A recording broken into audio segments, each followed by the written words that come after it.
चला welcome back. एका नवीन व्हिडिओमध्ये स्वागत करतो. फार वेळ नको घालवायला. मागच्या व्हिडिओमध्ये आपण शिकलो ओरिएंटलिस्ट हिस्टोरिओग्राफी. या व्हिडिओमध्ये आपण शिकणार आहोत नॅशनलिस्टिक हिस्टोरिओग्राफी. नॅशनलिस्टिक ह्याच्यामध्ये एक शब्द आहे नॅशनल, नेशन, राष्ट्र. नॅशनलिस्ट म्हणजे राष्ट्रवादी, नॅशनलिस्टिक म्हणजे राष्ट्रवादी, हिस्टोरिओग्राफी म्हणजे इतिहासाचं लेखन. राष्ट्रवादी इतिहास लेखन, राष्ट्रवाद म्हणजे आपल्या राष्ट्राबद्दल प्रेम असणं. आता इतिहास ते लिहितायत ज्यांना भारतावर प्रेम आहे, ज्यांना देशावर प्रेम आहे आणि जे या देशातले ते लिहितात.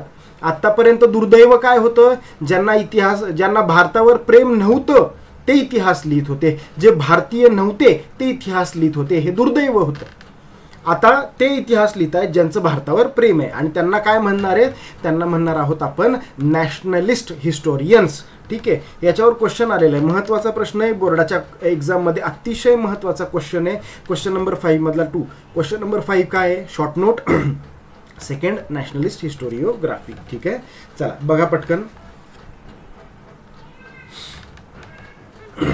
ठीक है. The writing of Indian historians who were trained in British educational system show an inclination to restore the pride in the ancient glory of India and the self-esteem of the Indian readers. हे जे लोक होते का नाही, आता ह्याच्यामध्ये काही नावं आपल्या समोर येतील. ही लोक हे लोक ब्रिटिश एज्युकेशनल सिस्टीममध्येच शिकले, इंग्लिश लँग्वेज शिकले आणि इंग्लिश लँग्वेज शिकल्यानंतर त्यांनी इंग्लिश लँग्वेज शिकली, त्यांना लिहिता वाचता बोलता यायला लागलं. त्याच्यानंतर त्यांनी ही जी सगळी आधीची पुस्तक होती ना, हिस्ट्री ऑफ ब्रिटिश इंडिया वगैरे, ही पुस्तकं सगळी त्यांनी वाचली आणि मग त्यांना लक्षात आलं की अरे ह्यांनी तर आपल्यावर टीका केलेली आहे, ह्यांनी तर आपल्याला नावं ठेवलेली आहेत, ह्यांचं काय आपल्यावर प्रेम नाही आहे आणि ह्यांच्या प्रत्येक गोष्टीमध्ये तो जो भारताबद्दलचा जो द्वेष आहे तोच भरलेला आहे ह्यांच्यामध्ये.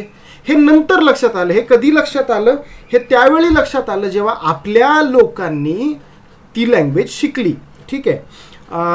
आणि मग त्यांनी काय ठरवलं की अरे नाही, ह्यांनी चुकीचं दाखवलंय किंवा ह्यांनी नाण्याची एकच बाजू दाखवली आहे किंवा ह्यांनी सत्य दाखवलं नाही, अर्ध सत्य दाखवलं. ठीक आहे. काही गोष्टी ठीक आहे, समजा हत्तीची पूजा करतात, ठीक आहे, माकडाची पूजा करतात, बैलाची पूजा करतात, सापाची पूजा करतात, हे झालं अर्ध सत्य. पूर्ण सत्य दाखवा ना तुम्ही, बरोबर आहे ना. Half knowledge is dangerous, half truth is dangerous. मग या लोकांनी काय केलं, या लोकांनी आता त्यांच्याच भाषेमध्ये, त्यांच्याच इंग्लिश भाषेमध्ये त्यांना उत्तरं द्यायला सुरुवात केलेली आहे. चला पुढे बघा. their writing are known as nationalistic historiography. त्यांनी जे लिखाण केलं त्याला राष्ट्रवादी इतिहास लेखन असं म्हटलं जातंय. नॅशनलिस्टिक रायटिंग इन महाराष्ट्र वर इन्स्पायर्ड बाय विष्णू शास्त्री चिपळूणकर. खूप मोठं नाव आहे विष्णू शास्त्री चिपळूणकर, ज्यांनी सुरुवात केली नॅशनलिस्टिक हिस्टोरिओग्राफी लिहायची, त्यांनी सुरुवात केलेली आहे. ही क्रिटिसाइज म्हणजे टीका केली. कुणावर टीका केली त्यांनी, the prejudiced history of ancient India written by British officer. हे जे ब्रिटिश ऑफिसर होते, ही जी मागं आपण नावं बघितली, मग ते काय असतील रे, जेम्स मिल असतील, अलेक्झांडर कनिंगहम असतील, जॉन मार्शल असतील, त्यांनी जे लिहिलंय ना त्याच्यावर या विष्णू शास्त्री चिपळूणकरांनी सडकून टीका केली की तुम्ही जे लिहिलं ते चुकीचं लिहिलं किंवा तुम्ही जो दाखवला तो एकच अँगल दाखवला, तुम्ही जे सत्य दाखवलं ते पूर्ण दाखवलंच नाही, ते अर्ध दाखवलं. The nationalistic historians try to seek the golden era of Indian history. आणि जो भारताच्या इतिहासातला जो सुवर्ण काळ होता, ज्या काळामध्ये खूप मोठ्या मोठ्या डायनेस्टीज इथं होत्या, खूप मोठे मोठे राजपरिवार इथं होते, ज्या काळामध्ये भारतामध्ये खूप सारी भरभराट होती, बिझनेसमध्ये असेल, एन्शियंट टाइम्समध्ये, किंवा छान मंदिरं बांधली गेली, जेव्हा संस्कृती फुलल्या, त्या गोष्टींवर यांनी फोकस करायला सुरुवात केलेली आहे. मुलांनो, मी तुम्हाला पुन्हा सांगतोय, मला काय तुम्हाला पास व्हायसाठी हिस्ट्री नाही शिकवायचं, मला तुम्हाला शहाणं करायसाठी हिस्ट्री शिकवायचं आहे. तुम्ही ही गोष्ट लक्षात घ्या. आपल्याला जर एखाद्याने वेड्यात काढलं, तुम्हाला जर एखाद्याने 100 रुपयाला फसवलं तर तुम्हाला किती राग येईल. मग यांनी आपल्या संस्कृतीला फसवलेलं, यांच्याबद्दल तुमच्या मनात किती राग असला पाहिजे.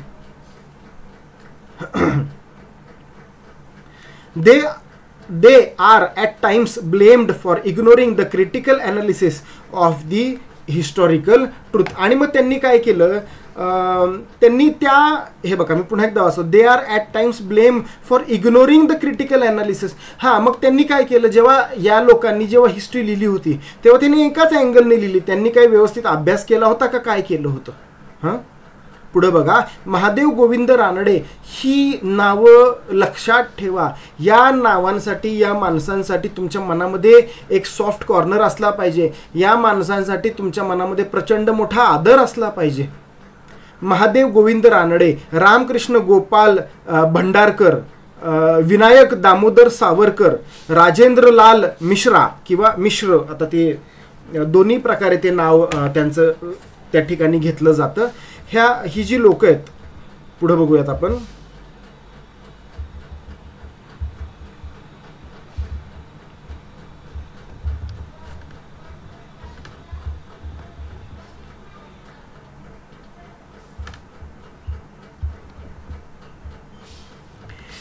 रमेशचंद्र मुजुमदार, काशी प्रसाद जयस्वाल, राधा कुमुद मुखर्जी, भगवान लाल इंद्राजी, विष्णू वासुदेव विष्णू मिरासी किंवा मिराशी अँड अनंत सदाशिव, हे बघा हे नाव काय बरं, आळतेकर नाव, Altekar, are the names of some renowned scholars among the nationalist historians.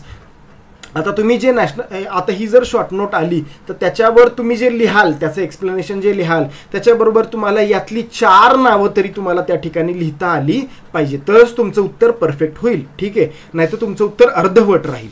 ठीक आहे, पुढे बघूयात. हां, एक खूप महत्त्वाचा माणूस समोर आलाय बरं का. बघा, V.K. Rajwade. Rajwade is well non. हे बघा इथं काय आलेलं आहे, याच्यावर एक क्वेश्चन आहे. क्वेश्चन काय आहे बघा, what is the contribution, question number 3 मधला सेकंड. ठीक आहे, चला याच्यावर एक वेगळा व्हिडिओ बनवू. ठीक आहे, या व्हिडिओमध्ये इतकंच, भेटूया एका नव्या व्हिडिओमध्ये.